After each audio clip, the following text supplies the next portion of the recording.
আসসালামু আলাইকুম। আপনারা সবাই কেমন আছেন? আশা করি ভালো আছেন। আলহামদুলিল্লাহ আমিও ভালো আছি। আজকে আপনাদের সাথে শেয়ার করব আমের পুডিং। প্রথমে নিয়ে নিয়েছি আমি এখানে অর্গ্যানিক আগার আগার পাউডার। তারপর নিয়ে নিয়েছি আমি তিনটা আম নিয়ে নিয়েছি। তারপর নিয়ে নিয়েছি চিনি, হাফ কেজি পরিমাণ দুধ। প্রথমে আমি এই আমের খোসাগুলো ছেড়ে নিব। একটা বলে নিয়ে নিব, আমের আটিগুলো ছেড়ে নিব এখান থেকে হাত দিয়ে। আটিগুলো ছেড়ে নেওয়ার পর আমি সবগুলো আমের আঁশ থাকলে বের করে নিব। এই পর্যায়ে দিয়ে দিব আমি একটা ব্লেন্ডারে আমি ব্লেন্ড করে নেব। সামান্য পরিমাণ পানি দিয়ে দিলাম।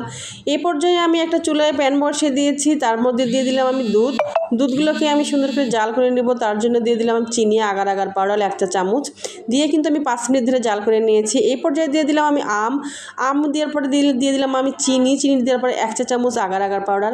এটাকেও আমি 5 মিনিট জাল করে, আমটাকেও আমি 5 মিনিট জাল করে নিয়ে নিয়েছি। এই পর্যায়ে এখন নিয়ে নিলাম আমি একটা বাটিতে দিলাম দুধ দেওয়ার পরে 5 মিনিট ফ্রিজে রেখেছিলাম 5 মিনিট। এরপর দিয়ে দিলাম আবার আমের পুডিং, আবারও 5 মিনিট ফ্রিজে রেখেছিলাম। তারপরে আবার দিয়ে দিলাম দুধের পুডিং।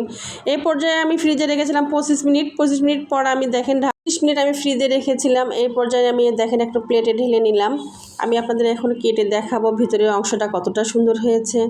আমি এখন এটা ছুরির সাহায্যে কেটে নিব।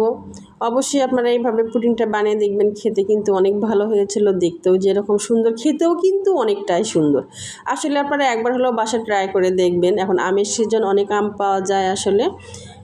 ভিডিওটা ভালো লাগলে অবশ্যই লাইক, কমেন্ট, শেয়ার করবেন।